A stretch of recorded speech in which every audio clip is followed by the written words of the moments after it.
Welcome to my vlog. For today's video, dito po tayo ngayon sa ating tinitindahan. Ayan po yung isda namin ngayon, no? Malang isda ngayon. Ayan mga tao. Ayan yung mga eh.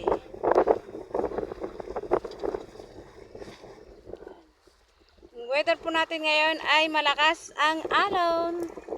Pati hangin. Ayan yung bangka namin. Yung guys, yung bangka namin, no? Hindi makadaog kasi malalaki yung alon. Ayan, masamang panahon na yan. Parang ulan. Ayan guys. Pati lang customer namin ngayon. Ayan. Yung aming mamimili ay konti na. Parang sita na lang nga nabibilihan. Na, mamigay ka. Mamigay ka ng parbili.